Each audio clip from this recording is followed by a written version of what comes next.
And people can still join us. That's no problem. Start streaming. Okay. Going back to Laura. Start, Laura.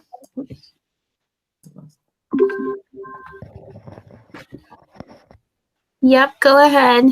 Okay. So we'll call the meeting to order, and why don't we do a roll call starting with you, Chris, just so that they can capture who all is on who's all attending the meeting tonight. Hi, Chris is here.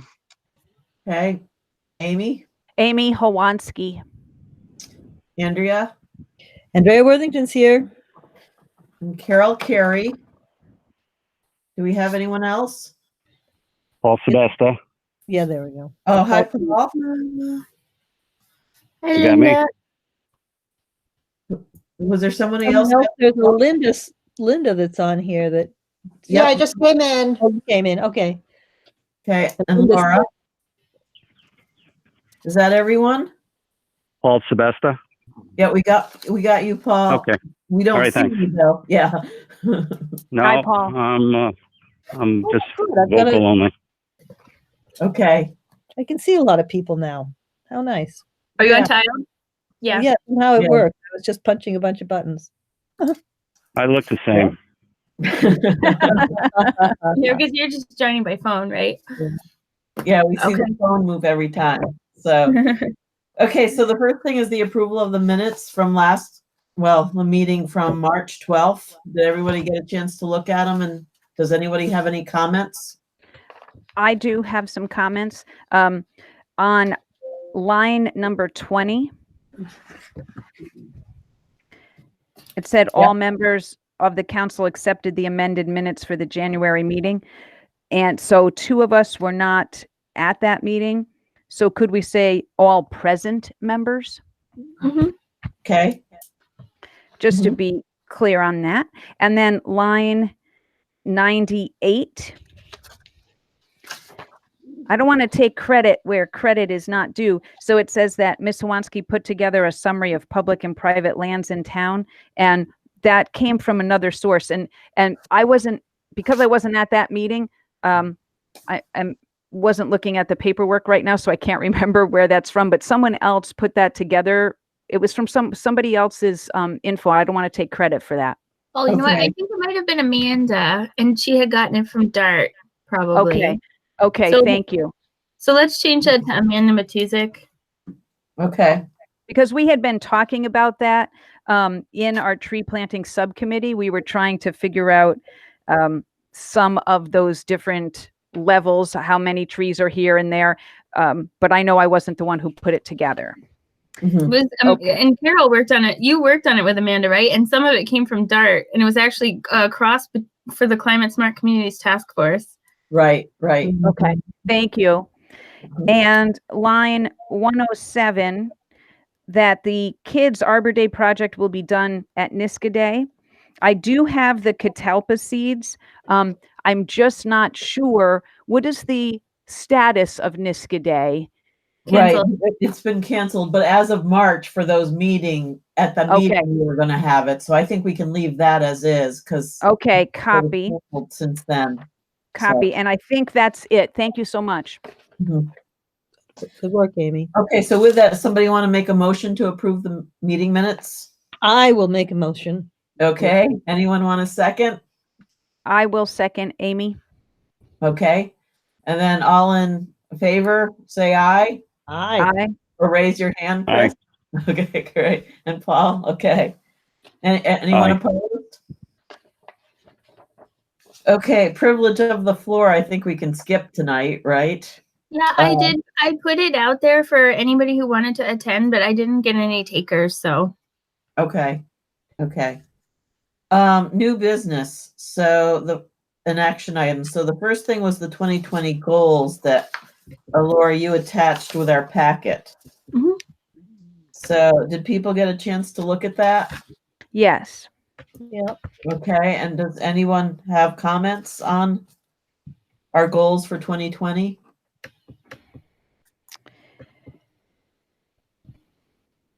I mean, for Not- public outreach, we do have Niska Day booth, which we now know is not going to happen.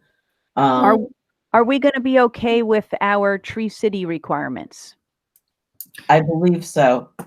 Yes, I think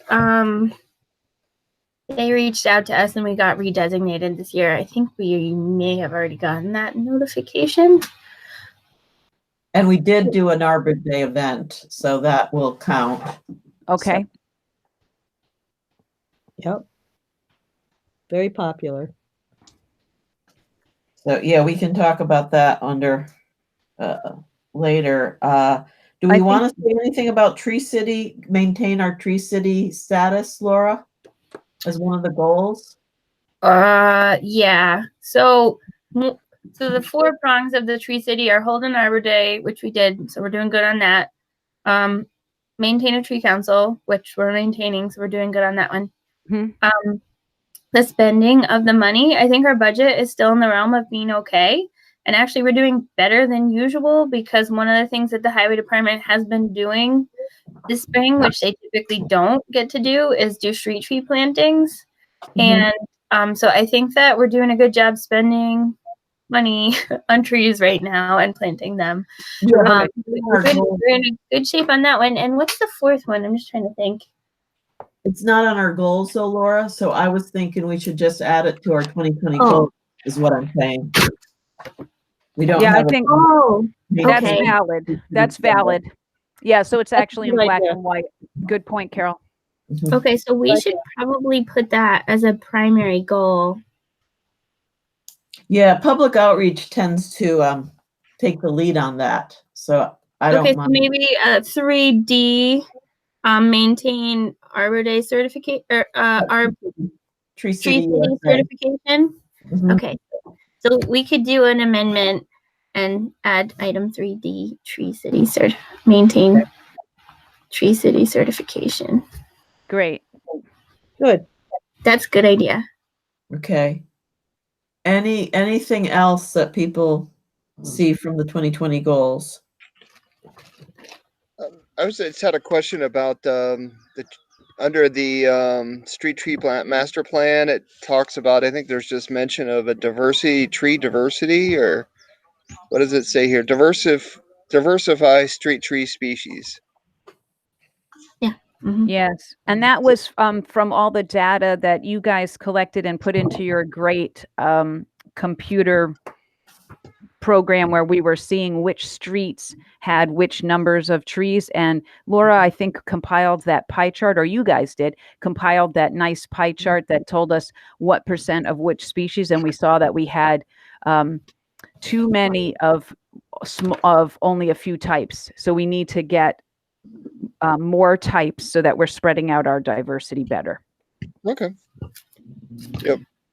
Which by the way, like, I know that, we still work on our communication and sometimes things that we do feel like they're frustrating. And Highway's been out there planting away, but the trees that they had on their trailer when I caught them were black tupelos and sweet gums. Great. Nice. So super excited about that. And I'm just like, yay! You're listening to me slowly but surely, or us, everyone. They want to do right. I mean, they want to do. They like Yeah, they trees. do. And they were beautiful. They were beautiful trees. I was just so happy. They had a whole trailer full of sweet gums and black tupelos. Nice. That's great. Okay, so do we want to make a motion to approve these goals With Sure. the amendment. with the amendment? Yeah, I will make that. Let's do it. okay, And I will do the seconding. okay. Seconding. And then all in favor, say aye. I Okay, Aye. great. Perfect, thank you. Okay, so next. Lost my, Oops, we lost the ball. the Crescent Avenue is new business, Laura. Yeah, so the site plan for 2220 Crescent Avenue is attached. If you're taking a look at it, and if you don't have it in front of you, I can share my screen. Just let me know if you want me to do that. If you could do that, please, because if Sure. mine kind of cut off, I couldn't get it to reduce. Oh yeah. Sure. Here. Amy, when you go to print it, there's a button that says fit or full size. Ah, okay. You Thank want it you. to I see it. Thank you, Linda. So, I just zoomed in on the trees here a little bit. Mhm. The ones that are labeled EX are existing trees. Like this is a spruce tree, I think, up here. This guy up here is a nice spruce tree. Then there's a big silver maple over here off. And these are just planted trees over there existing. They're not taking any trees down. I verified that today. I did a site walk today.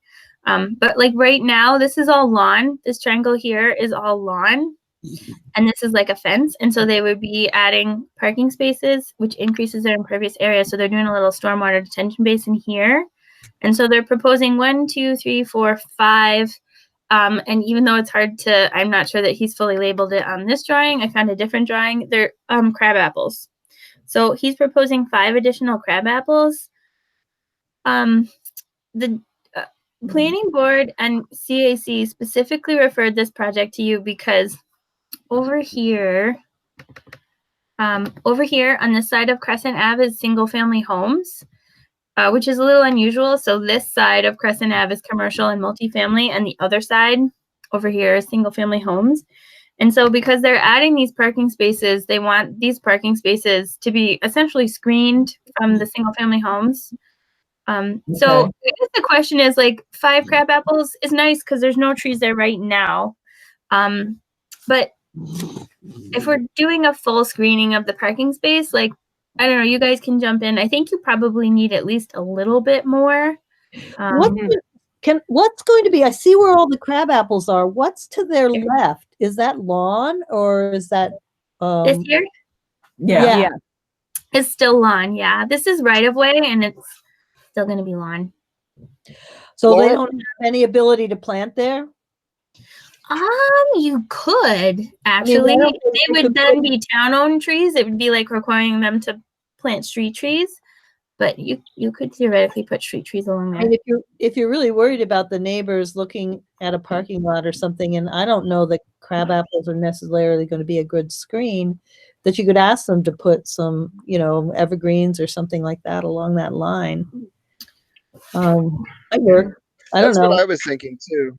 Yeah, it's evergreen, but I didn't know that's a kind of a tough site, given the I have fact no that it's idea. in between the alley and the road. I didn't know if others had recommendation of like an evergreen tree species that would do well there, like with spruce. And also, Yeah, Amy. well, I walked that site. You know how originally we were looking at it several months ago, right? I mean, several months ago. It was kind of we were kind of told, hey, this might be coming up. Am I correct in saying that? Yeah, but Okay, we were waiting for the landscaping plan to come. Right. So I had walked it way back then, and I was thinking that it might be nice if we did a site visit. I don't know if that's possible now. And I was wondering also if the drawing, what we saw, yes, thank you. Do you see in your frame, can you see the scale, specifically how wide the parking spot is so that we get a sense of how wide they drew in the tree, if they drew it in at maturity or not? Well, that's a good point. Babies are big. Yeah. Oh, 1 inch equals 10 feet. So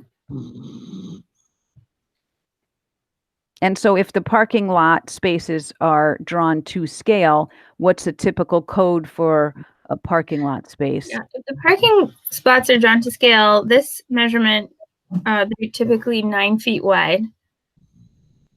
So those trees as drawn are about more like 6, I guess. Right. So they're drawn, the space of one space, if it's 9 feet.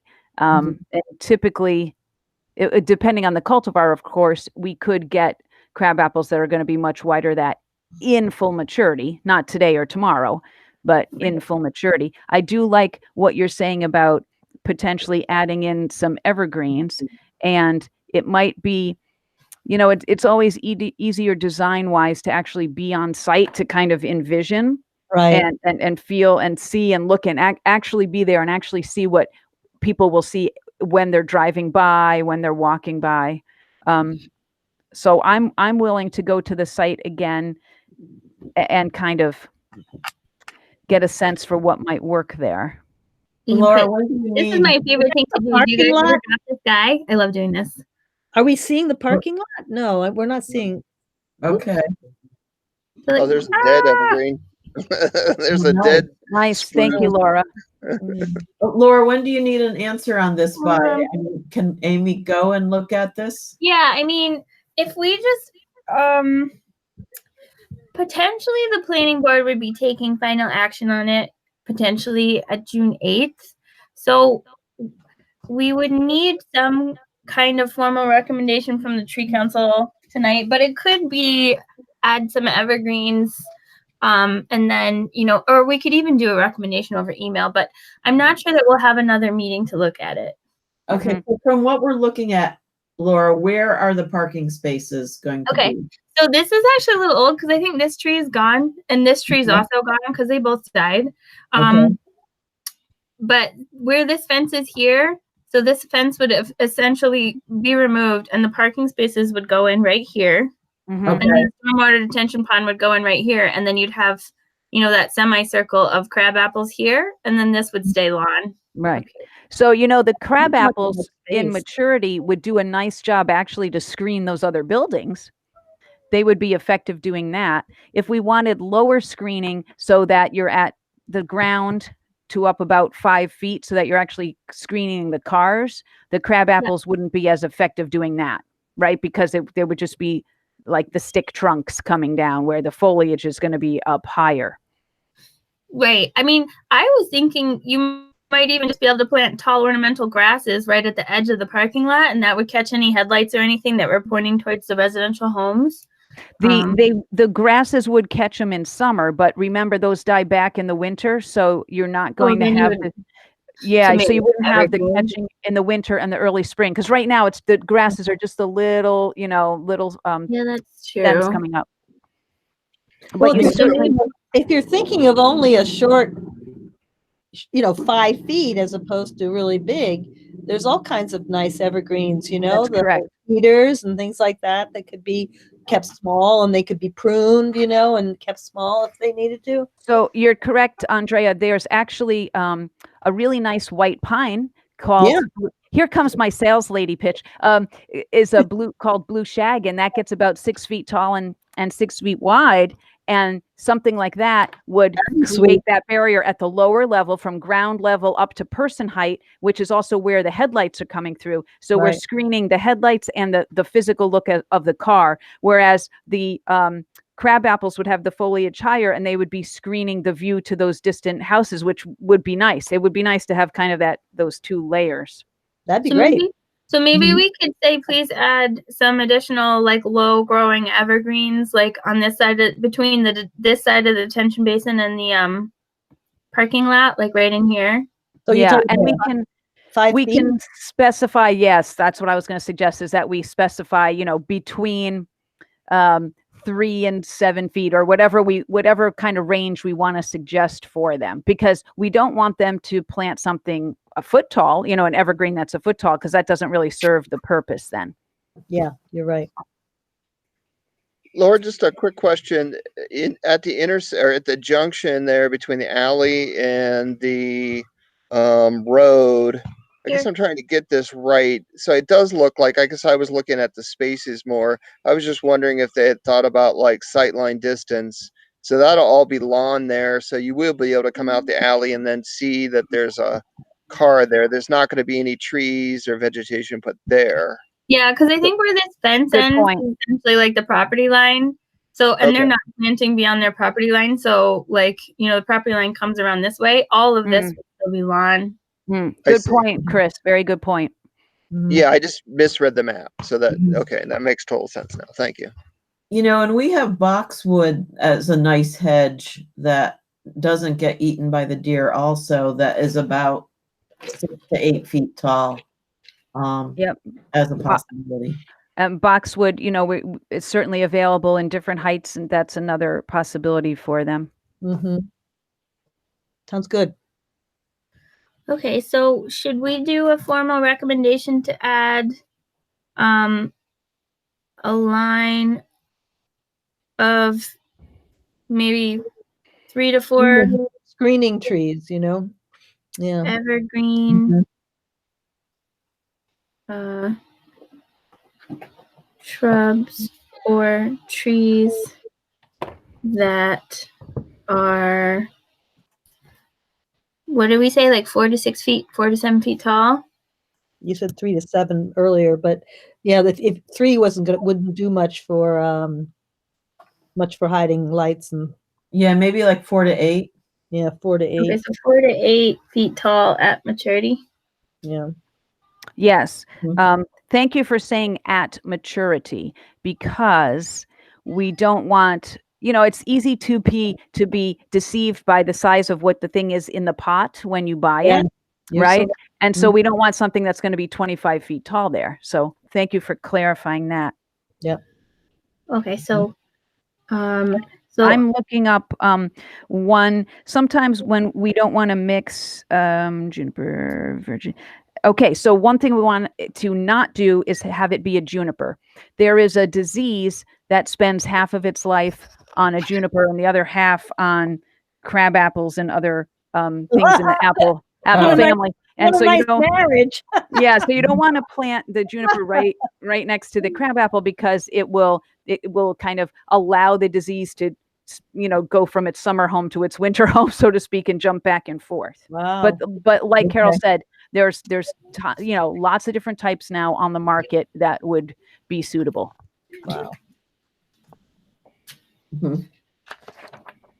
okay, so for a Okay. formal recommendation, we could say the crab apples are good, and add a line of 3 to 4 evergreen shrubs or trees that are 4 to 8 feet tall at maturity, but not junipers. Correct. Are we?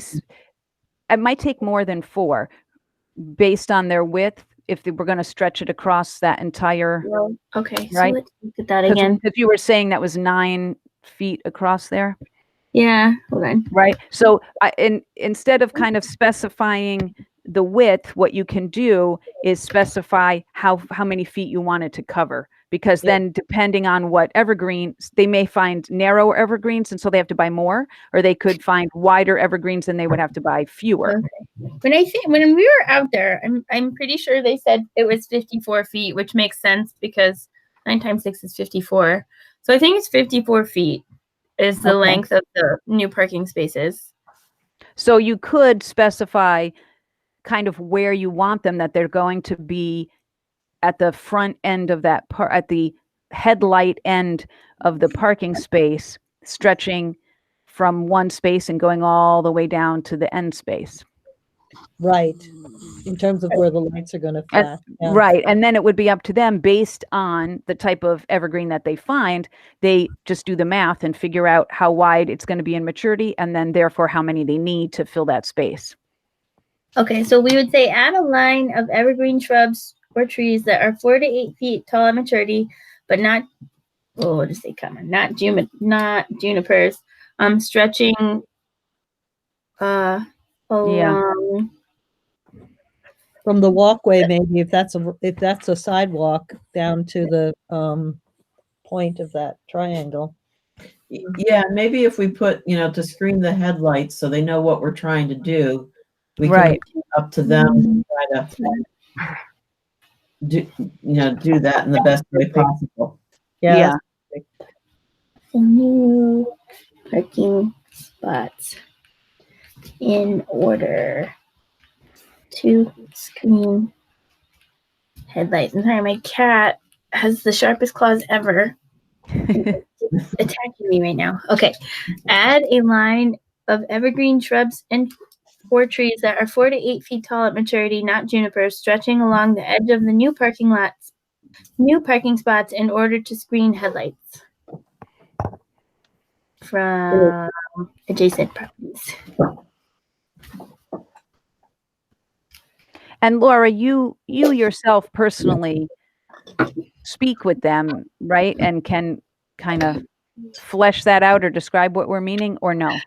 Yeah, I can. So I actually mentioned to them today, and they weren't that receptive, but that's why we have the power of the tree council to require it. So. Mhm. Yay. Well done. Great. Okay, is there anything else on the Crescent Avenue? Sounds Okay, good. next is the River Road Kelts Farm. And it says waiting on aerial overlay, but you just sent that, right, But Laura? yeah. Yes, I sent the aerial overlay and I updated the packet online. So if anybody's following Yeah. online, the packet is there. Paul's back. Good. Hi, Paul. I can see it. I downloaded it and I can see it. Okay, so that's this last page here. And let me just zoom out this image in. Yeah, and what's the question that we need to answer?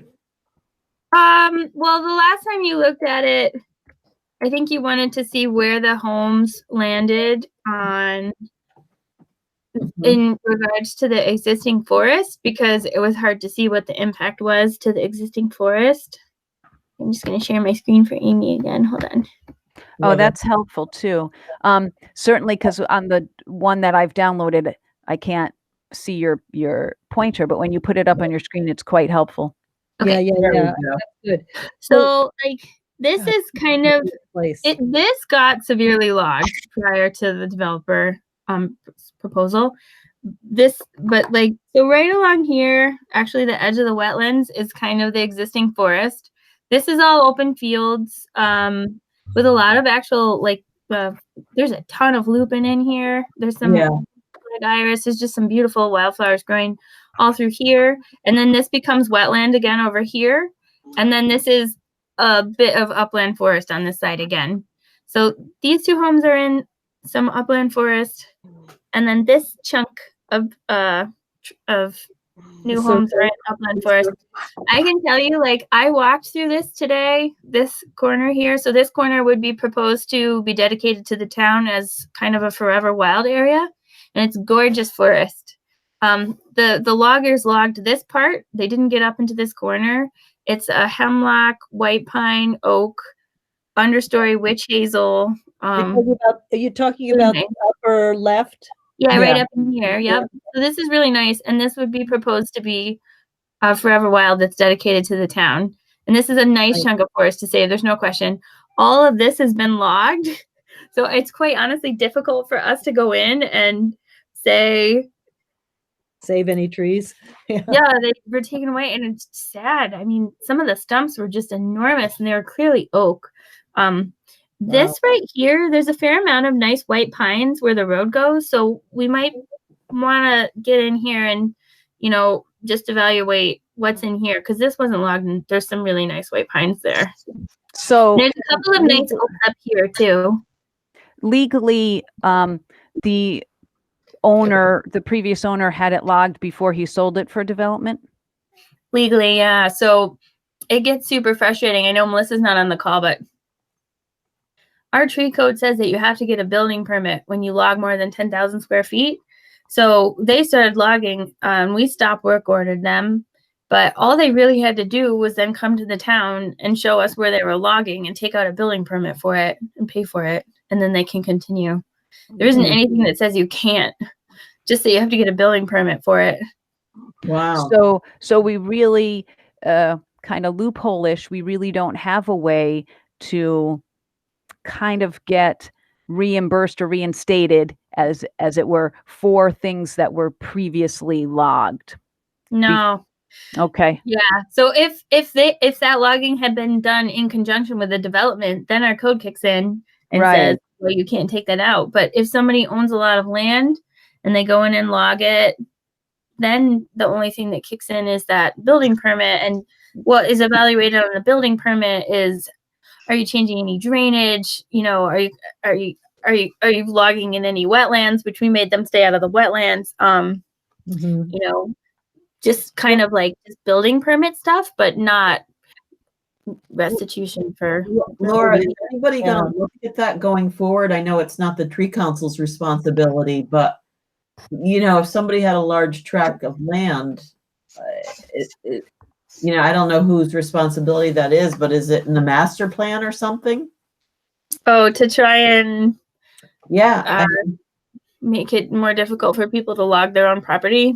Mhm. I bet that can't. I bet We've we don't talked have about that because we've talked about, I think partially we talked about if we can define a value tree and identify them for people and incentivize to people to be keeping these large trees. Mhm. You'd have to tighten the code up, and it's always a balance between private property rights Right. and code. Yeah. You could probably go a little bit stricter than that, but you're probably not going to be able to go super strict because again, it's just a balance and it's frustrating. But if it's private property and somebody has been growing a forest with the intent to extract, Right. financial to gain cut from it- it, or to cut it down and It make can it be a farm cheating. or something like it can that. be it's just Yeah. it's just a balance. Yeah. And or incentivize. So another thing we thought about this is incentivizing people to keep their forests intact by allowing a tax credit for people who are keeping an intact ecosystem, or awarding them some kind of if they'll put in a 15-year conservation easement. Cliff Bethlehem, I think, has that. We looked at a couple places where you can actually kind of financially incentivize people to not log their forests. Laura, in regards to this project, I have a question about the wetland. Not just looking. So, is this a Army Corps of Engineers wetland, a DEC wetland? This is Army Corps of Engineers. Yep. Okay, and so then, and there's a couple of them, right? So there's one here, there's a long one here, and then there's one over here. So I was just wondering about, I think I'm not super up on the buffers. Like I think I talked about that in the past, what the town buffers are in requirement. And so I'm just looking at the proximity of the structures in that wetland in the middle of the property. And then additionally, they have like a stormwater area directly adjacent to the wetland. Yeah, here and here. Yeah, the 25-foot buffers are actually delineated here. They are. Okay, Yeah, it's a 25-foot buffer. Okay. 25-foot buffer here. So this line is the edge of the wetland, and then this is the 25-foot buffer. Okay. Oh, So wow. this is the edge of the wetland. This is the 25-foot buffer. Okay. And so those areas will stay in natural vegetation, then the buffers. Yeah, so you can't disturb within that 25-foot buffer. And lately, because it's been a difficult thing to enforce, the planning board has been requiring, over in the Amador subdivision, specifically requiring in site plan approval that a split rail fence go up on the 25-foot buffer. Wow. Right. Because I can over here is going to be tough, and Amador pushed back on them a little bit, and they were like, well, we can't fit things in there very well. And then it's well, then that's not a very good place to put a house, and you should be combining the lots. There you go. Right. The lawn just continues to encroach in that buffer more and more, and then you're getting more fertilizer and lawn chemicals in the wetland. Yes. Yeah, and 10 to 15 years, and people have been mowing it, and it's not like the building department goes around with a wetland map to each property, and so it's difficult. Right. If you don't delineate it and demarcate it for the future, at least with a split rail fence doesn't last forever either. But at least putting people on notice that there's something there that they shouldn't be crossing. Okay. Yeah. Good question, Chris. Is this an Amador one, Laura? The developer on this one's name is Joel Bezoin. It's Bezoin Custom Builders. Okay. It's not Amador. Okay. So it may be interesting to do a walkthrough. I don't know that we're going to be able to pull a whole lot of trees of value from over here, but we can certainly look. All of the lots, would trigger the 2 trees per lot. And then, if we can find additional trees of value, maybe we could require a line of street trees along here, or some other places where you wouldn't typically see them. Right. Mm-hmm. When does Or this? along River Road, perhaps, too, Or along River Road. Yep. Yeah. Uh-huh. because that would also be nice to have a tree Yeah, because line you're right along. across from Blatnick Park. I mean, because we talked about this doesn't need to be parkland because you're right across from Black. This makes more sense to keep as forest, and this is a nice forest. There's some. I love witch hazel, and it was so nice to see. You don't see that much witch hazel in Niskeen, or at least I don't, and it's just growing naturally over there. Hmm. Wow. Hmm. So is that area open to the public per se? Over here. Well, Yeah. if the town owns it, technically, but we wouldn't likely put a trail through there. It's pretty thin. Mhm. And you'd have to cross a wetland to get in it. So like the multi-use path is over here, like to get people from all the neighborhoods over to Blatnick Park. You would have to do some kind of a boardwalk or something to get people into this nice upland forest. It's not likely. It'll probably just remain as a little segment of habitat for, wildlife. That's good. Mhm. That's a good thing. Mhm. So should I we, mean, like you could, like this corner is kind of field. Like maybe we could say, this does like let's plant trees over here too, like because then this can grow into a nice forest over here. yeah, Right now it's field. Good Yeah. idea. I think we should think about some of that because this is a big chunk of land, and Huge. who knows what's been living there? Foxes, lots of different types of birds, raccoons, possums. Who knows? And a lot of times when areas get put into little segments that are far away from each other, we even have issues with pollinators being able to fly that far from one segment to another. Yeah. So it would be nice to take that area you were pointing to on the right Yeah, this and one. yeah, Mhm. and designate it somehow, talk about it more and talk about kind of what could we encourage to be there? Is it a place where turkeys could live? Is it going to be raccoons? Is it just going to be a lot of pollinators, butterflies, bees? Because I mean, if this isn't touched, there's definitely some wildflowers growing there. and who owns that? That's Well, not, so right now he owns all of it, but it would theoretically be given to the town. So an average density development is kind of like a conservation subdivision. The lots are allowed to be reduced by 50%. And then that allows for a large amount of community space. Like it's typically, like a park space, but because the park's right across the street and, Niskuna can certainly use, like you say, more habitat. Yeah.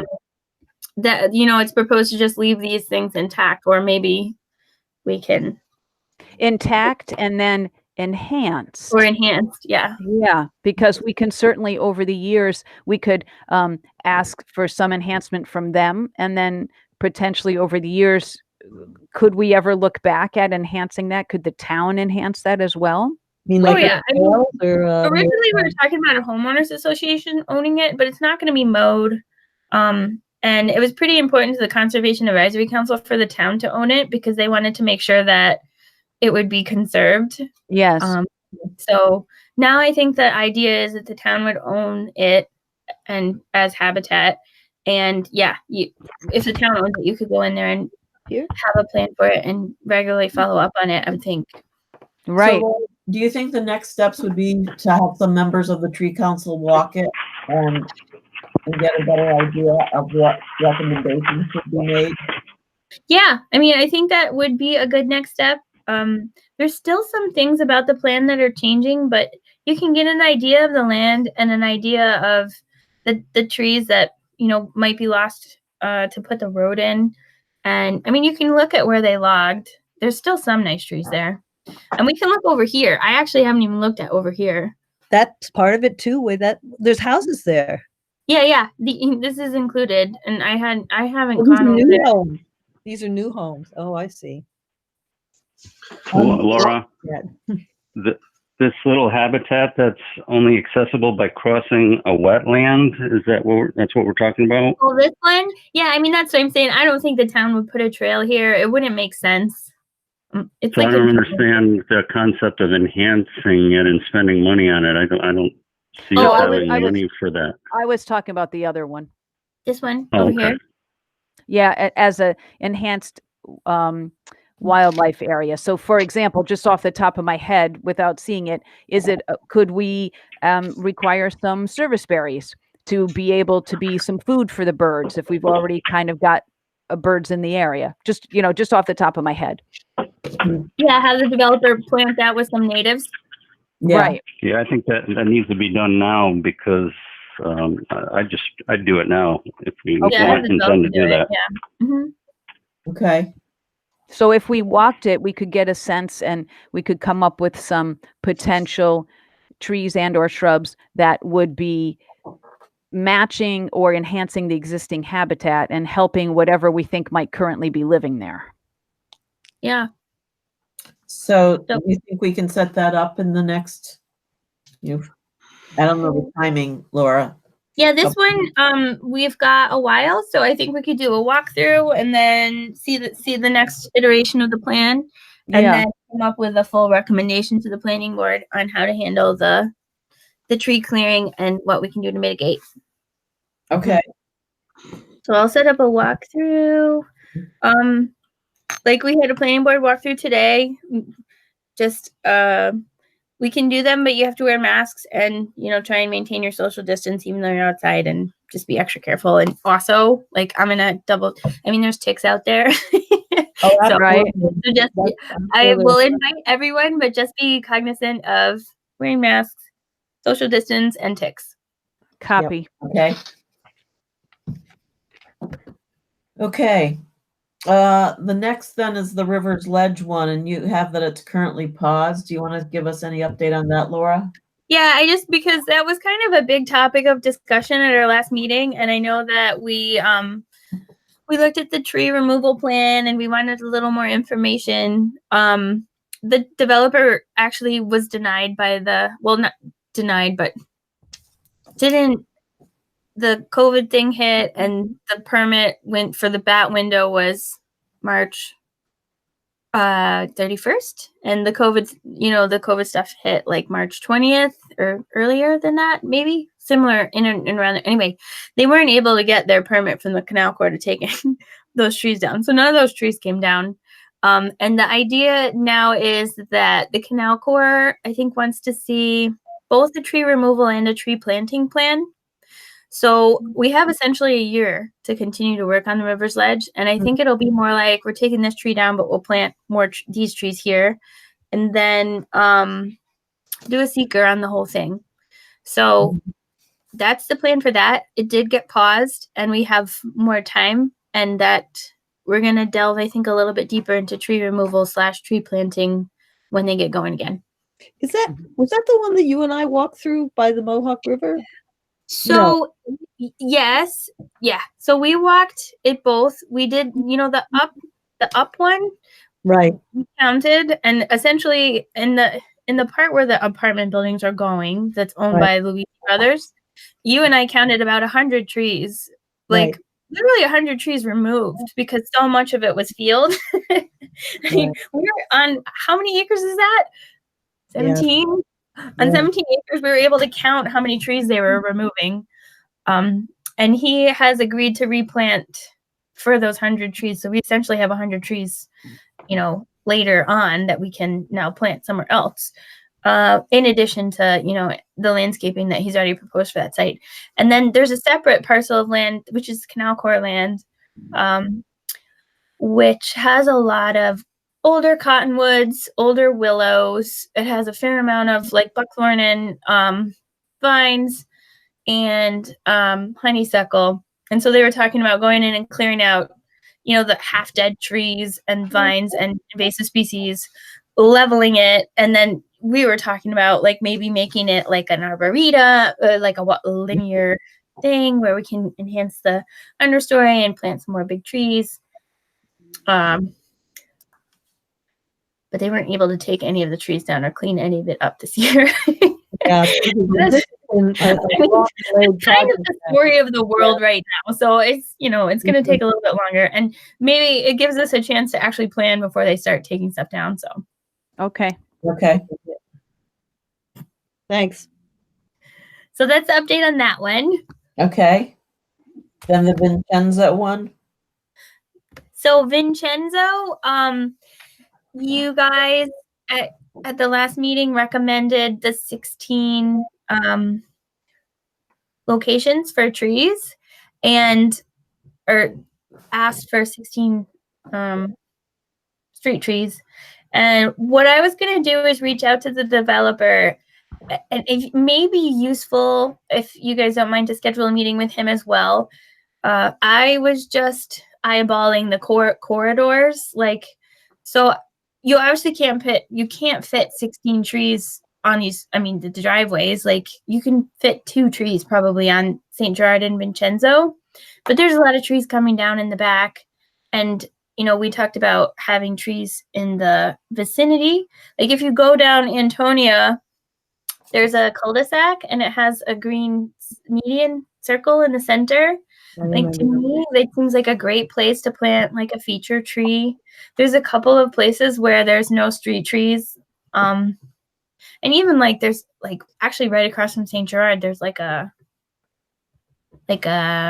telephone green thing, or maybe that's electricity, whatever.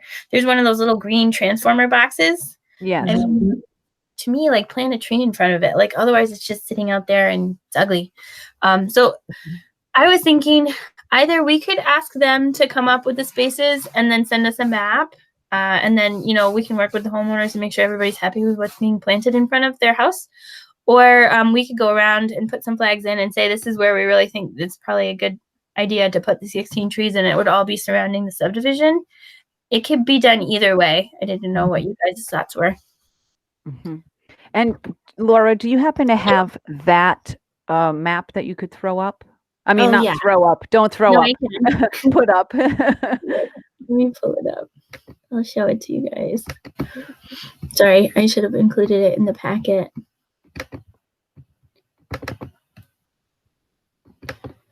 I can also kind of show you what I mean. So let me pull up the map and then I'll show you what I mean with there's definitely holes in the area that could be filled with street trees, which it's sort of like people are getting the trees removed behind their backyards, and then maybe they could get some street trees, you know, to kind of mitigate some of that loss. Okay, so let me share this with you. This is the plan.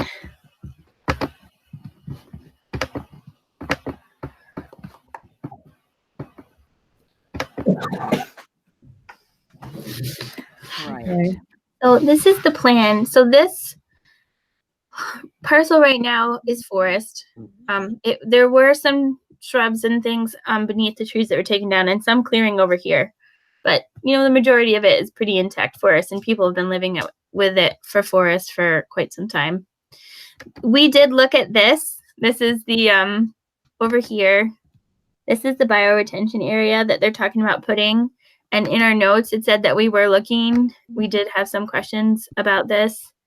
They've got red maple, bald cypress, red twig dogwood, viburnum, and cardinal flower. And I think we wanted to make sure that they were using the right viburnums. Right. Correct. But like, so typically in a subdivision, if you had a 4-lot subdivision, you would plant 8 trees and it would be 2 trees in front of each house.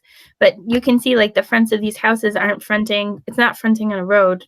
Their driveways are right here. So you can't fit 4 trees right here. You might be able to go 1, 2, let me scroll down a little. 1, 2, 3, 4, but it's probably not the greatest use of the space. And we had talked about that as one of the possible options. Right. So if you go back there, oops. Sorry to anybody who's watching from the public. They get to see me operate my computer. Thanks for all of your computer technology knowledge. It helps a lot for us to see all these views. So if you go, this is where, so like this guy, so this is like this stub right here. There'll be 2 driveways coming off of it. 1, 2 right there. So you could plant, you know, a tree or 2 here, but I'll just show you, like, that's pretty wide open. Like I mean, like you could fit a couple trees there. Yes. If you come here, like, You know, this is In the center, It's that'd got be some nice. good trees, but you know, that looks to me like you could fit a nice feature tree there. But And wait, that would mitigate some of the impacts, you know, that these guys have here. but are these are current homes? Do these homeowners want the trees there? No, well, so that's one of the things that we would have to work on, right? Yeah. Satellite back on. Well, we always So, ask. oh Right. yeah, this is actually a really recent satellite photo. This is where the existing home got put off of Vincenzo. This is where that original clearing was done. So there's going to be a little bit of clearing over here, and then clearing right in here for these two homes. Mm-hmm. So we could go out there, you know, Post and clearing. there's a, you know, and you can see there's like a good street tree line here and here, Yeah. which you can see if you're walking. It's Right. definitely lacking in this area. I think we could easily add some street trees over here, which anytime that you can't fit the trees in front of the subdivision, I think you want to get them as close as possible so that it's connected. And then the other place I noticed that doesn't have a lot of trees is like right in here. You can see Yes. there's, Yeah. Yeah. and you know, maybe that is because they're used to having all the trees behind their houses. So, you know, they didn't feel the need to have stuff, but you know, maybe they'll Mhm. change their mind. Yeah. Sometimes like I look at that and I'm like, oh my gosh, you could fit 1 million trees here. And then the people are like, I don't want any Right. trees in the yard.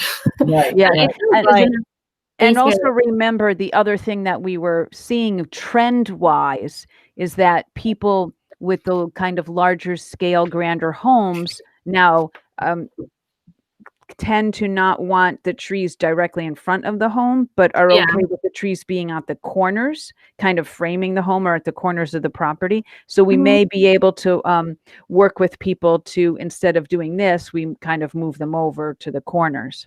Yeah. Wow, interesting. So, because I feel like you could put something cool there. There's no question. I feel like Yeah. there's, if you go there, like, I don't know. It looks I like want- they've actually planted trees since then. Since I that want to Google put thing. some really vertical thin ginkgos in the middle of that And cul-de-sac. this side, like a triple. Oh, They're- wouldn't that be amazing? Woo, Yeah. when you see them. Yeah. So those And are it's the, Sequoia. so it's kind of, so I guess the question is, do we want the developer to go out there, propose trees, talk to people, and then come back to us with a plan, or do we want to do it? What do Whose people money think? is it? Theirs or ours? Well, we would have him plant them in the right of way, and they would become ours. The question is, do we want him to come up with where he can put the 16 trees, or do we want to come up with where to put the 16 trees? Would this developer be aware of the possibilities that you have just suggested? Oh, I mean, I can definitely tell him and have him take a look at all those areas, and then say, you know, this is the mitigation that Tree Council is looking at. Like, can you come back to us with a plan, you know, that fits the 16 trees along Antonia, like with at least one in here, Mhm. and Row Road, and then see what he comes up They may with. know more about where the sewer and all that stuff is than we do necessarily, too, you know. Yeah, I mean, I mean, either way, I think if he comes back with a plan and it looks good, Yeah. And great. then If he comes do back we- with a plan and it does not look good, then we might have to go out and be like, all right, let's try this a little bit harder. And also we do have do we have ultimate say in requiring certain types so that we don't just get 16 Yeah. red So- maples? So we would want to, specify in his plan that he needs to show species, and then we can say no, thank you to maple, even though we all love maples. We have enough maples right now. So we're keeping working on our goal of the diversity. The diversity. Yeah.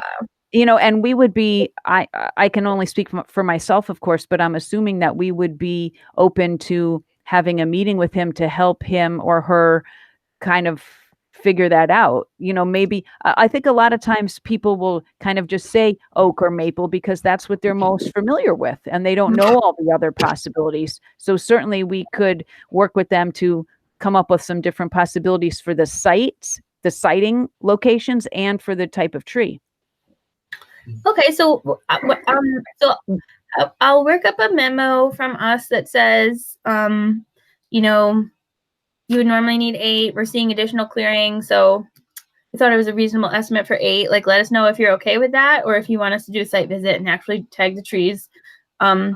And then beyond that, if you're good with the 16 trees, we want you to come up with a planting plan that you can submit to us that shows where the trees could go in the right of way and what the species are. And if you need any help, the tree council is willing to meet and go over everything with you. Yes, yes. Yeah. That 'Cause we sounds can- like a good plan to me. We can still tweak it once he sends it to us. if Yeah, we- absolutely. Yeah. Yep. There's still some time. Just to clarify too, that sounds like a great plan, Laura. With the tree species diversity, just remember the data that we've collected to date is from Old Niskayuna, with maple being dominant in this neighborhood, but that's not necessarily, I don't know if it reflects the town as a whole. Mm. So, Yeah. you might Okay. put things in perspective, maybe a maple might be appropriate for that neighborhood given the other species that are present. So, Okay. Yeah. In some places, we might want to stay away from oaks, but we could still fit a couple maples or something like that, right? Mhm. yeah, again, I think oaks, it was, I think, the second most dominant species here in this neighborhood, but again, not extremely. It was only made up, I think, I have to go back to the data, but yeah. So, yeah. Okay. Mhm. Okay. But Okay. we'll work on that. Right. Yeah. And we can work. Yeah. So if we do a site visit and we see what he comes up with, people love maples. They went Yeah. very fast at Arbor Day. Mhm. Yeah. Maples. Okay. They love them in the fall. Yeah. Mhm. Mhm. So are we good with that? Yep. Okay. Good. Reports. Public outreach is first with the Arbor Day. Well, I'm not quite sure what to say about Arbor Day. It was a success. We handed out all 185 trees, probably most of them before the 11 o'clock even started. We had a quarter to mile line of cars by 20 of 11 Wow. waiting for the trees. We did find that it's about 10 to 1 that people wanted small trees versus the large trees, because we had the small trees on one side, large trees on the other. Yes. And I know Andrea and Paul were there talking to a couple other people. I think the only negative is we do feel like it kind of got taken out of our hands, the whole planning of Arbor Day. And I think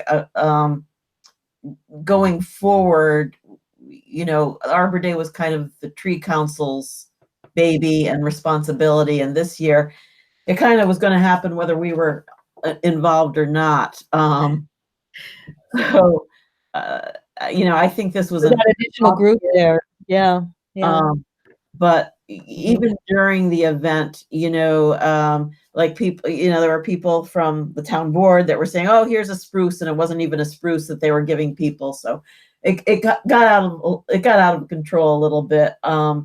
But understandably, this was not our typical year for an Arbor Day. And then we did have the live stream event afterwards where, Yasmin did do the town proclamation, and we did plant a town tree, and Laura read a book, and we had a poetry reading and a craft project. And I think that went very well.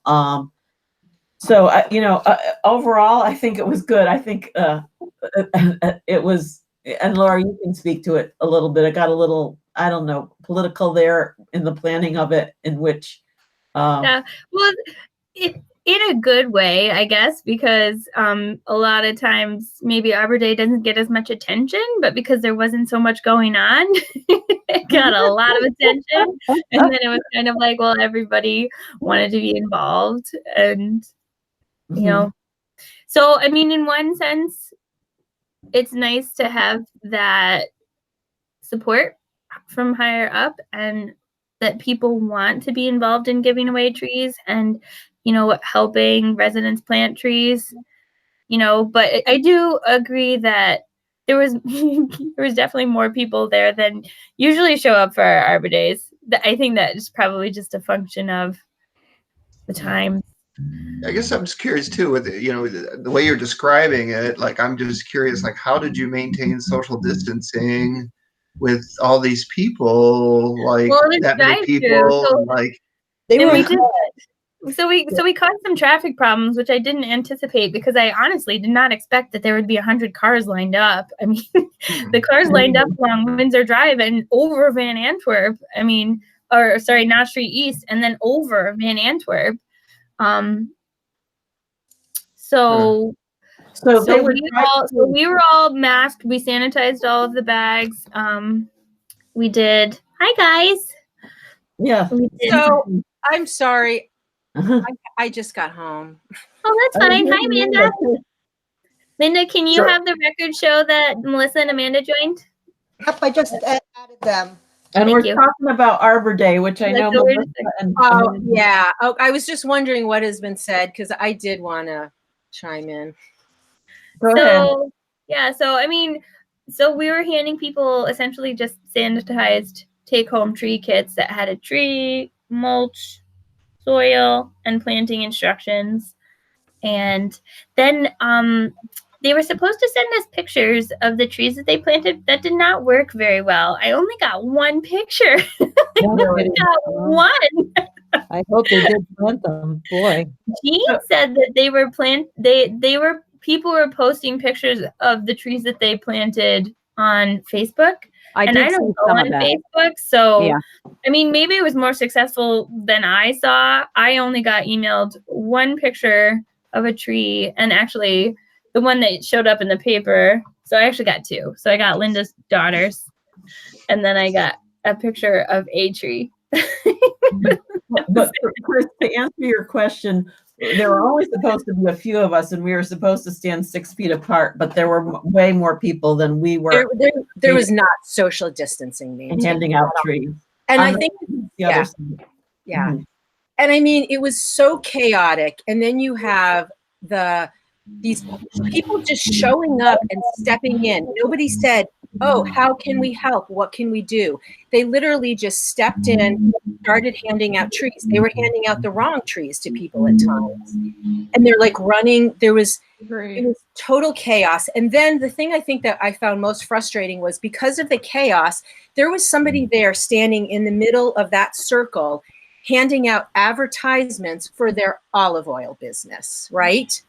Yes. Yeah. And we just think they're there because it's totally chaotic and there's all this stuff going on. But she's sitting in the middle of that road as people turn in, and she's directing people, and she's handing them this paper. And then Carol asks her at the end to see the paper, and it's for her olive oil company. So we allowed somebody to then advertise their company because it was just this total chaos, really.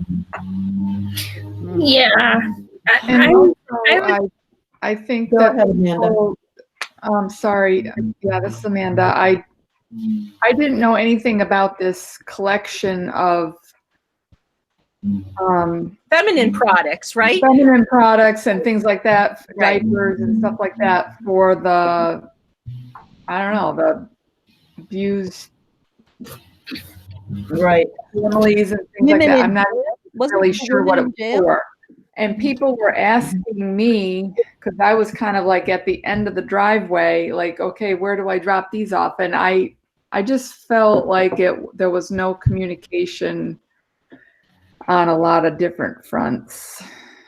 But I feel like the event got taken over and out of our hands. Yep. Yes, definitely. Whether the tree council wanted it or not. Yep. Even on the news that night, they showed a close-up and they talked just about, here was an event to hand out feminine hygiene products. And I'm like, really? That's what came up on the news? Nothing about we were handing out trees and that it was an Arbor Day event? Because that was the main part of the event. So I think from our council standpoint, it's mixed in that we felt that we got trees handed out. And it was the only event in town, so it was very popular. But as far as us controlling it, it totally got taken out of our hands. So, Yeah. And I apologize for that. I do think that isn't going to be typical of an Arbor Day. I think that a lot of that is just the times. But I do want to say that I did have people, like random people, not even necessarily people that I knew, come up to me later and say, like, thank you so much for for handing out those trees. Like, it was really special and sort of lightened up the week. And I actually even had people who didn't get a tree thank me for doing the event. So Wow.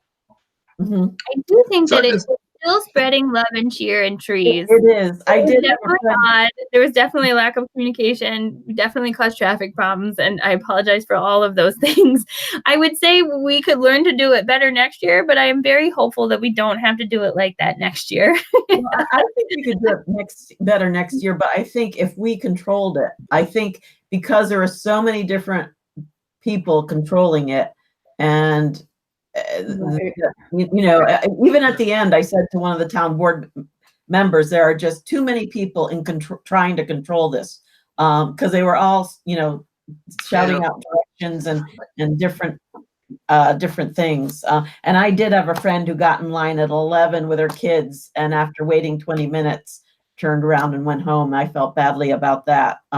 So I did send her the activities and that she was going to do with her kids, the games and stuff, because she was getting there very early. And if she was getting there at 11 and still couldn't get a tree, that just goes to show you how Yeah. many. It's a long time to wait. Yeah. Yeah. I mean, Carol said it, like, typically we normally wouldn't start event until the time was the event would actually start, but I think we would have had way more traffic problems. Like, we had to start moving. We had to start early. At 'cause one we were point, I had a already police officer backed start up. yelling at me. So, I wonder, just to, I- go ahead, I Chris. apologize to, we had ordered 20 or 25 lilac trees, and I think we turned away probably about 30 to 35 cars. If we had had those 20 to 25 lilac trees, I think that we would have probably been very close to serving the need. But the lack of those 20 I guess trees, I just wonder, yeah. this is Chris. I'm just hearing kind of feedback from what everybody's saying. I guess trying to digest and distill and think about, like, how can we take all this feedback, and as we move forward for next year, which it's most likely, like you said, going to be a very different event, but still ensure that there's good communication with potential other members of the, possible town board, to just let them know that, whoever it may be, the point person from the tree council, that they are the point person in charge of the event, so that it's clear that, whoever the tree council person is, they are then making those determinations. Because Yeah, set up the communication lines, like Amanda said. Yeah, Right. to be a little clear. Well, so and that we there's a way to communicate that back. have the final decision, because I don't think we felt like we did this time. It was going to happen without us. Arbor Day was going to happen, and with the town board people involved, and that's where these other things came up, like handing out, collecting feminine hygiene products, etc. So I think if it's going to be our event, it's our event. So, and we plan it, and they can help and assist, but that it's done in Not directed. Yeah. It was like there was a separate agenda for the event, not Well, yeah, Amanda, primarily Arbor Day. exactly. Didn't you say they all put on Biden t-shirts at the end and we're getting pictures taken? I mean, it got a little political there. So, I guess it just seems like to me, from the standpoint that, right, from what I'm hearing, that, community events that are centered around, particular topics like this, there needs to be some distinction, right? And I don't know how to manage that, Laura, but yeah, it sounds difficult. But yeah, I don't, yeah. well, and this wasn't an anyway. original year. Yeah. Yeah. I Yeah. was not at the event. I had a prior commitment. I've been listening, with open ears to everything you've been saying. I wonder if the tree council should write kind of a formal letter stating our position about this, so that it's in writing for the future, so that the board understands where you all are coming from and we as a council are coming from. I would really not recommend that. I know that it's frustrating, but I think that we do really good work. The intent of passing the trees out was met. And I do understand that it was frustrating to have some of it become political at the end, but I think that it's important for the tree council to be non-political. And I think it's important to express frustration and hot wash and stuff like that, but I don't think that we need to be formally communicating. I don't think this will happen again, and I don't think that that's worth it to write to the town board in that manner. It's not my recommendation. And I know that in past Arbor days, we've gotten, Girl Scouts or Boy Scouts or other groups to be involved. So it's not like we haven't had other groups involved. And they've always been in parks or in natural, or public places, as opposed to the town hall. So this was very unusual, I think, in terms Well, of. we had actually chosen the town hall prior to any COVID crisis. That's true. Just because we wanted to have an indoor space because we've had such poor weather.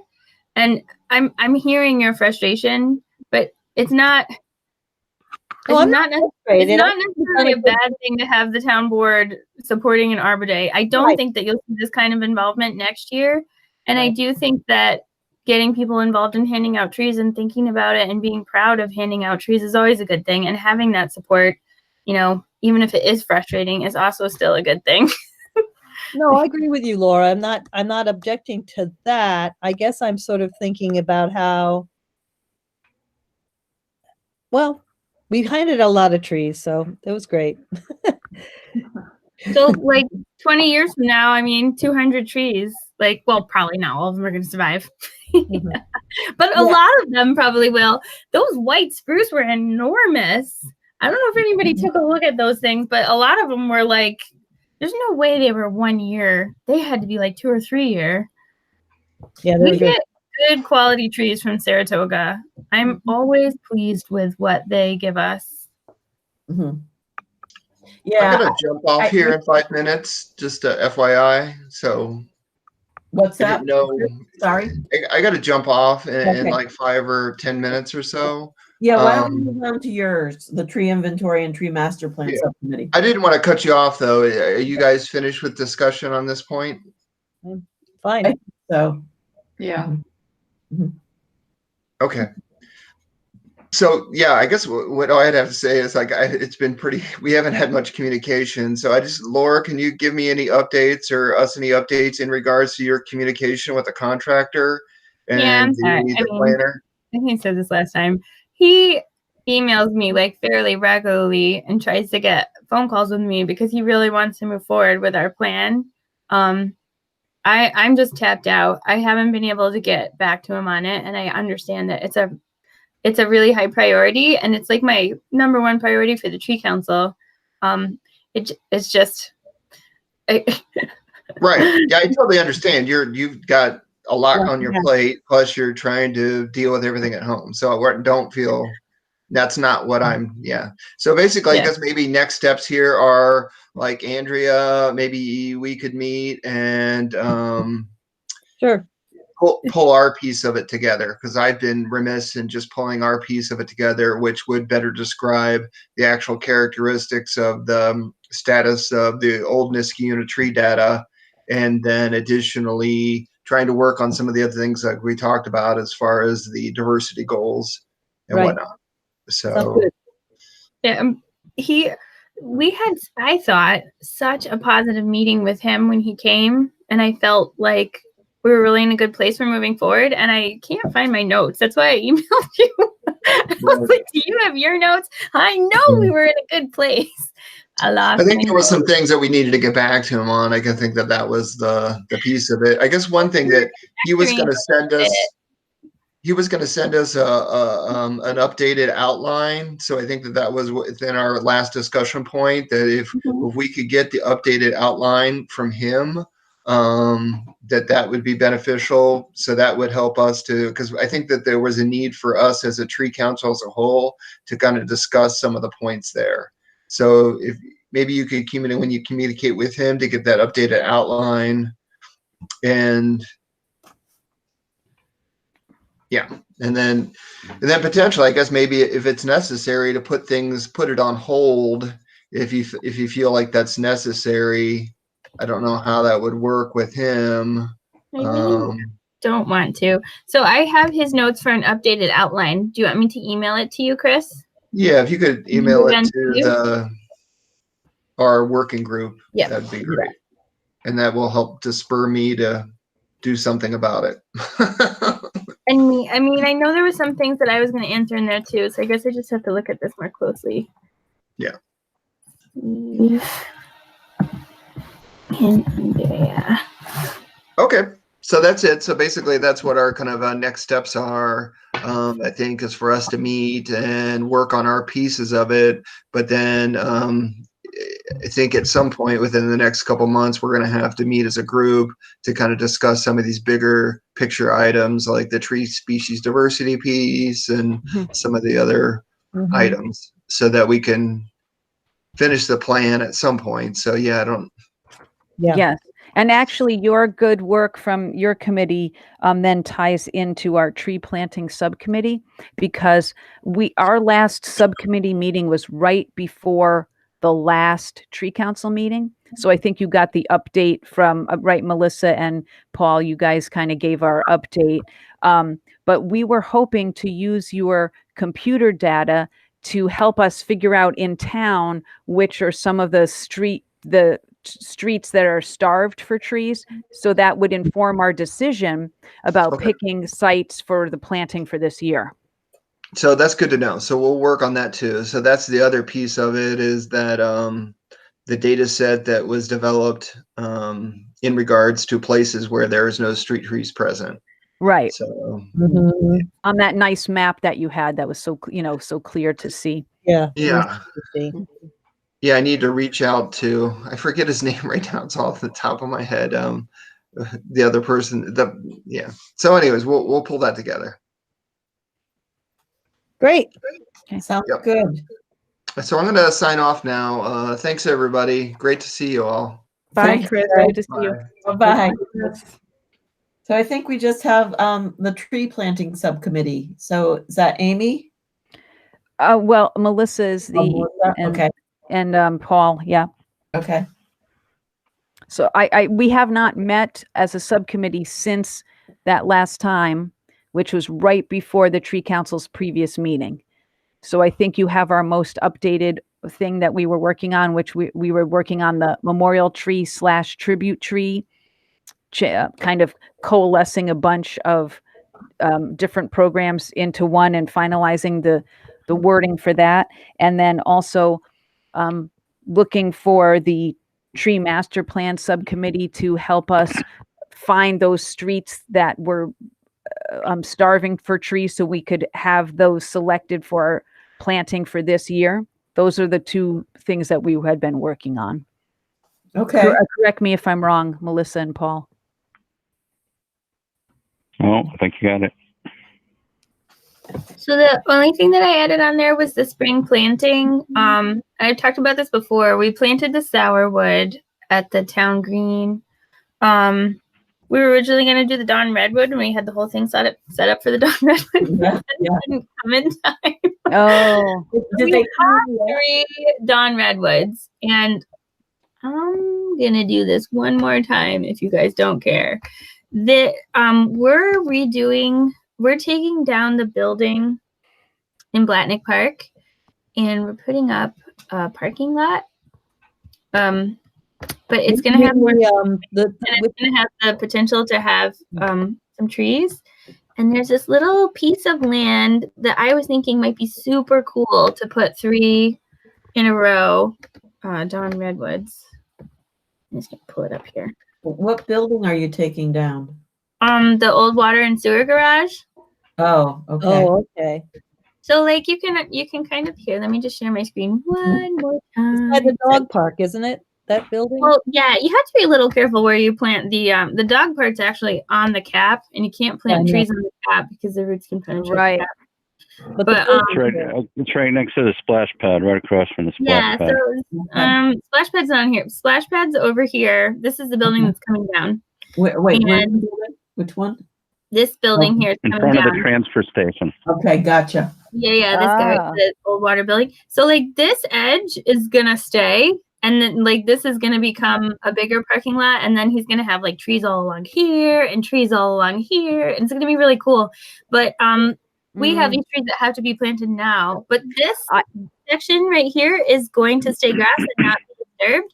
And I was thinking it might look really cool to go 1, 2, 3 with some dawn redwoods that would you could see them from the road and they would look nice on the parking lot, and it's open, very sunny spot. So I didn't know how you guys feel about And that. what's the width there, the available width? It's probably about 40 feet. You mean between that existing row of trees and the edge of the parking lot? Well, is 40 feet? Like, well, so here's 50 right here, right? Whoa, whoops. It's probably like 50 feet between this edge of pavement and the edge of the bikeway. Okay, 50 feet, but so really only 25 between the existing tree and the, right. Okay, so dawn redwoods would, can be as wide as 25 feet in full maturity. So we would be kind of just at the boundary of potential width. So width-wise, I think it would be okay. Excuse me. I have a dawn redwood in my front yard, and it's not in 20. I mean, it's very mature, and it's spreading nicely. But I Nice. would say that it doesn't have 25 feet. But it's still grand. So- Great.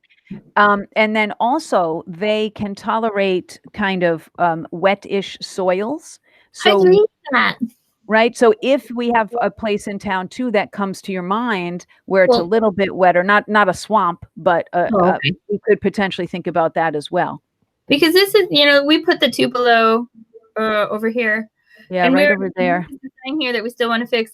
We were talking about putting that line of bare root, The elms.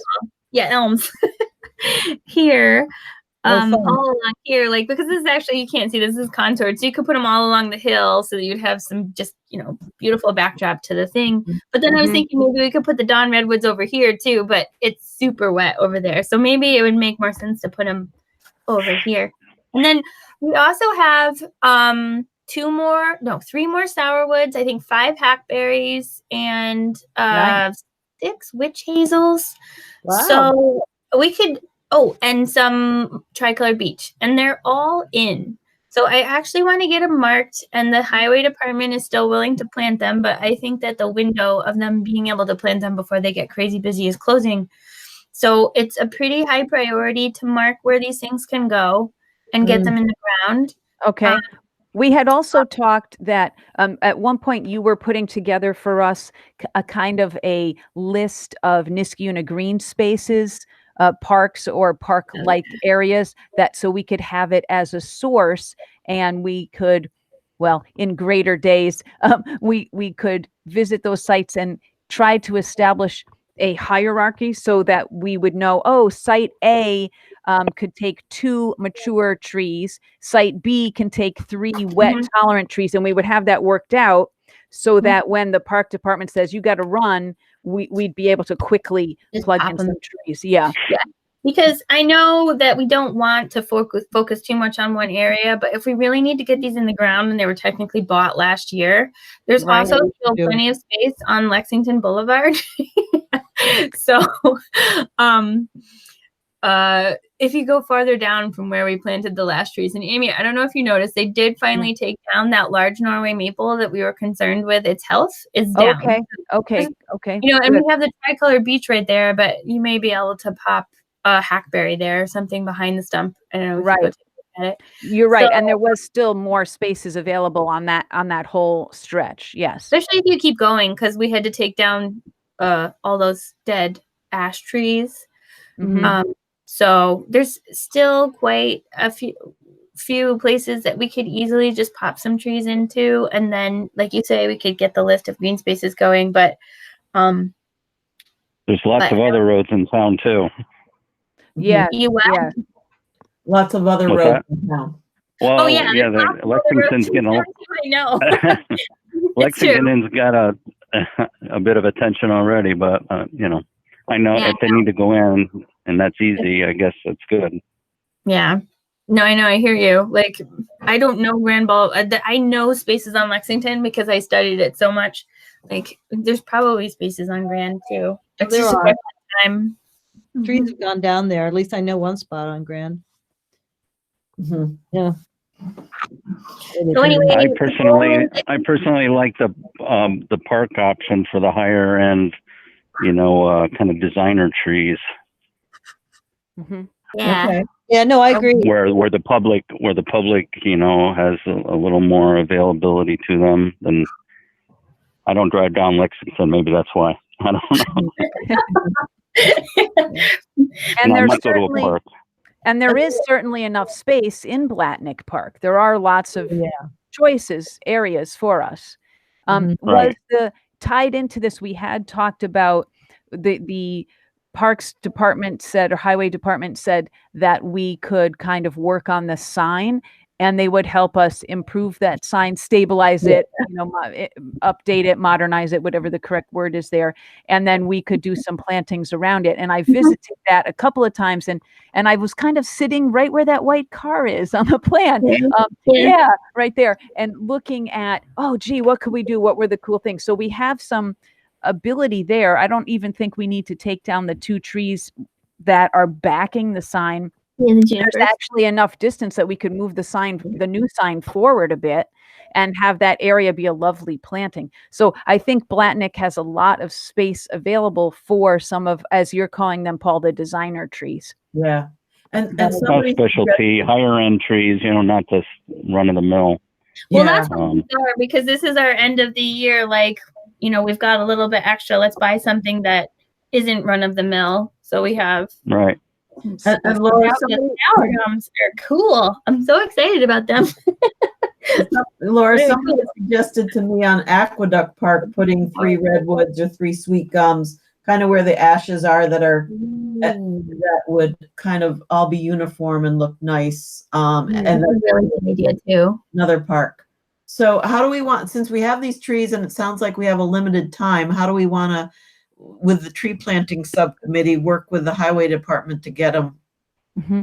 Well, what we did last time was Laura and Andrea and I met at different times. We went through, at the time we were doing Lexington, and we went out with stakes and a little hand-drawn map, and we pounded into the ground where we thought the trees could go, and then we marked it on our chart, and Laura was able to give Ray Smith the chart of what the trees looked like. I had made you know, a picture with how big they get in maturity, what they look like in the spring and in the fall and the winter, and we gave that chart to the Parks Department. So I don't know if that's possible to do that again, Laura. Yeah, I think we can. Do you think so? First step is I can email you what trees we have to plant. That would be helpful, and I could start to make those little pictorials. Because I would think the timing, like you said, Laura, we're on a short window before Very the short. highway department's getting busy. So Yep. like probably within the next week, we'd have to do this, right? Yes, I mean, ideally we should mark them between this Friday and next Monday, and for potential planting at the end of next week. Okay.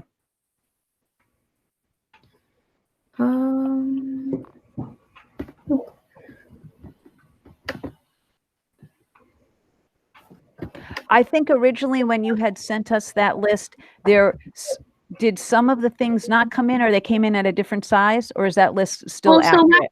happened is that the guy that quoted them to Paul ended up leaving Northern, and when Penny took a look at it, she thought it was high, so she re-quoted it for me. Oh, okay. And we were able to get more, so I'll send you guys the. Okay, thank you. Great. I love Penny. Yeah, the Penny is a class act. Very I don't hard remember worker, working with anyone other than Penny. very hard worker, Okay. and very knowledgeable. was a guy that sent you the quote, and I sent the quote to Penny, and she didn't like it, so she redid it, and we got way more trees. That's good. Okay, stick with Penny. Good. Can't complain. Okay, so it's who's on the? So that's you, Paul, and Melissa. Andrea. Melissa. And Andrea. I'll come. Yeah. So you guys. will work on Yeah, the I'm roping you in Monday. since you came last time. No, it's fine. It was a good time. Okay, and we planted 1 sourwood because we planted it Yeah. for Right. every day, so we're down to 3 sourwoods. And it's possible, where we planted it over by the pavilion, we could create a little cluster there with the other ones. There's still some space open there, and that might be a nice little grouping. Yeah, and this is Tricolored Beach here. I do think that I want to put one Tricolored Beach in Town Hall where a tree died because it's on the northern side of the building and it'll be partially shaded, which the Tricolored Beach I think can probably handle. Yeah. It likes a little protection from the beating sun. Okay. Will you guys be able to do this between now and Monday? Well, we should do it by the end of Monday. I'm Okay. actually willing to do it on the weekend or probably I can do it Saturday. or Monday. Right now, I know I have Saturday off and potentially I might have Monday, but I don't know my schedule yet. So why don't we look at Saturday then? I don't know. I'm fine with Saturday. Oops, sorry It could guys. work I for didn't me. realize I was doing all that emailing. Just Okay. send an email and let me know where to go when. So where we should start.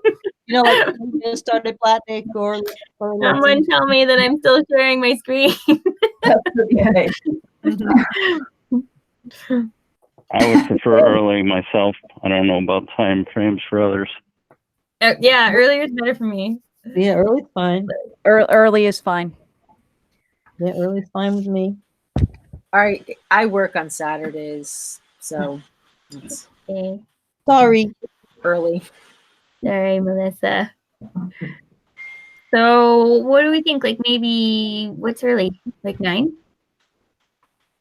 8:30? What's early on a Saturday? My daughter wakes me up at 7, so 9 is fine with me. 9 is fine. I was up at 5 today, so 9's late, but that's good. okay. I can do So- 9. Can we wear masks and be thoughtful to each other, but maybe meet at Town Hall at 9 on Saturday? I'll show you a couple spots that I was thinking that we could enhance Town Hall, and then we could drive over to Blatnick and pop a couple more stakes in the ground, and then if we have anything left, we can find another spot for it. Okay. And Laura, so you're bringing the stakes and the sledge? I'm just gonna bring, and I know that they can be pulled, but I'm hoping that it'll be fine. I have little pink flags that we could write directly on, and they're much easier to get in the ground. Okay. So I'm gonna try these ones this time. Yeah, much easier to get out too. No, Yeah, like you say. you remember it was kind of really a pain in the butt to get Yeah. some of those. Yeah. Yeah. So Yeah, you'll bring the flags and a magic marker Yeah. hmm and our list. Yeah, and so then what I'll do is I'll we'll mark with the pink flag, and then I'll physically write on my note, 3 Dawn Redwoods in Blatnick Park, blah blah blah, and then I can scan that and send it to Ray and Mike, and then they can call in the locates, and if all is well, we'll send them by the end of next week. Okay. Great. So actually, you wouldn't Laura. even really need the my little chart that I did. You don't even need that because they already have the trees. They already have the trees. Right. Yep. Okay. Laura, do you have any markdown paint?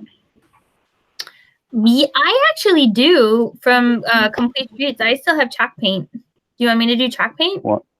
I think it'd be good to put around the flag just to make sure it doesn't That's a move Really good idea. That's Okay, a so good I'll idea, do Paul. pink flags and chalk and paint. identify. I agree Okay. with that. And Paul, Yes. I will bring some as well. That's a great idea. Yeah. Yeah, kids could have a fun time with those. They just pull them out and pop them in 50 feet further, Right. True. Right. Chalk paint. or pull them out. Period. Mhm. I don't even. I guess the flag's good, but we could put a number on each, on each circle too. and have a key, you know, one is this, two is that. Yeah, we can. Yeah, that's a really good idea. Good idea, Paul. Getting all Oh, I think they're- organized. Woo! Yeah, okay. Don't go too far. One quick question. Did we order any American chestnuts this year? I personally bought 100, or sorry, not 100. I personally bought 10, and I was gonna I bought Okay. three. Okay, but the And then- town didn't. I mean, we didn't. as No, the group because plan. actually last year Melissa donated the trees to the No. school. So this year I bought them to donate to the school. Obviously the school's not open, and I was freaking out about how long they had been planted. So I just recently planted Yeah. all but one in my own yard. Okay, Oh, okay. that's not true. There was there was a little girl that came up at the end of Arbor Day, and she hadn't gotten a tree, and I pulled out one of my chestnuts and made a little thingy and dropped it off at her house. So there's another chestnut out there somewhere, and then one of them got mowed over in Zenner. So I have one that I'm gonna plant probably tomorrow at Zenner. Okay. I just knew that was on from one of our previous meetings, and I wanted to see. Yeah, I had to plant them. I was starting to get really worried about them. Sure. No. Okay. I think that's it, unless anybody else has anything. So I'm just clarifying Saturday at 9 at Town Hall. Yeah. Okay, thank you, everyone. Okay. So with that, does somebody want to make a motion to adjourn? I'll make a motion to adjourn. Okay. Any seconds? Second, Okay. I'll second. Amy. Everyone in favor? Okay, thanks everyone. So our next meeting's June 11th, right? Yeah. Laura? Okay, June Good. 11th. okay. Great. Take care, everybody, and see people on Saturday. Okay, see you later. Good Bye. night. Thank you. Bye-bye. Good luck on Bye. Saturday. Thank Okay. you. Hey, Laura. Hi, I gotta stop the recording. Hold on. There we go.